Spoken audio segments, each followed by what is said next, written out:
వీళ్ళ టార్చర్ కి 2 బిర్లు సరిపోతాయి. రమేష్, సురేష్, మీరు ఇక్కడే ఉన్నారా? ఎక్కడుంటే ఇతను ఏంటి? మిమ్మల్ని ఎక్కడని వెతకాలి? మరి అంత జాగ్రత్తగా డబ్బు తెలిసిపోయారు. ఇక్కడే ఉండండి, డబ్బు తీసుకొస్తాను. రమేష్, ఎవడు వీడు? ఎక్కడి నుంచి వచ్చాడు? బయట నుంచే వచ్చాడు సురేష్. లేదు రమేష్, నాకెందుకు అరవింద్ గజర్వాల్కి అక్క కొడుకులా ఉన్నాడు. ఎవరా అరవింద్ గజర్వాల్? అంటే నా తెలియని నీతో మాట్లాడాను చూడు. కరెక్ట్ గా ఉందో లేదో చూసుకోండి. Bro please be seated. Hello, take your seat. కూర్చోండి. మాతో కలిసి మీరు కూర్చోండి. ఒంటరిగా మందు కొడితే తలనొప్పి వస్తుంది. కూర్చోండి. బాస్, మీ గురించి మీ ఫ్యామిలీ గురించి చెప్పండి బాస్. ఏంటి మర్చిపోయాడా? నేను ఒక అనాథని. అన్బిలీవబుల్. తమ్ముడు, ఈ ప్రపంచంలో ఎవరు అనాథ కాడు. సురేష్, తన ఫ్లాష్ బ్యాకే పాతది. ఇందులో నీ రియాక్షన్ పరమ చెత్తగా ఉంది. కానీ నేను అనాథని కాదు.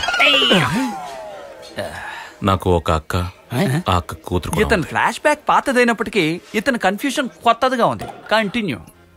నేనెప్పుడు భోజనం తినే మెస్ ఓనరే మా అక్క. ఆ అక్క గర్భంలో పాప ఉన్నప్పుడే అక్క హస్బెండ్ యాక్సిడెంట్లో చనిపోయారు. షిట్. పాప పుట్టిన తర్వాత తనే జీవితం అనుకుంది, కానీ నన్ను తన సొంత తమ్ముళ్ళ భావిస్తుంది. ఇప్పుడు చెప్పండి, నేను అనాథనా? భలే ఫ్లాష్ బ్యాక్ రా. కడిగేసి కాకివేయి. మీ గురించి చెప్పండి. Same to you boss. కానీ చిన్న చేంజ్ అక్కే లేదు.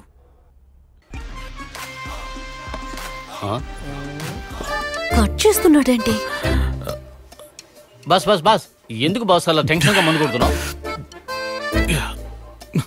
శోకంలో ఉన్నాను. నీ ఫ్లాష్ బ్యాక్ విని మేమే బాధపడాలయ్యా.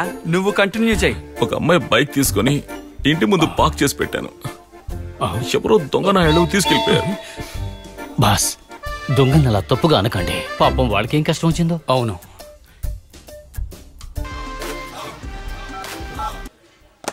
బాస్, ఎందుకు బాస్ ఫోన్ కట్ చేశారు?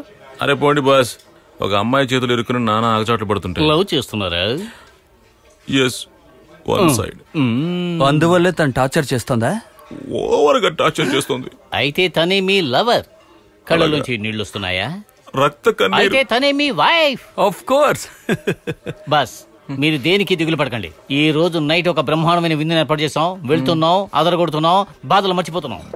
Welcome come on guys. కౌర్లు వచ్చిన స్వప్న సుందరి కదా లోపల ఉంది. అదే పీసే. That's good. ఎంజాయ్.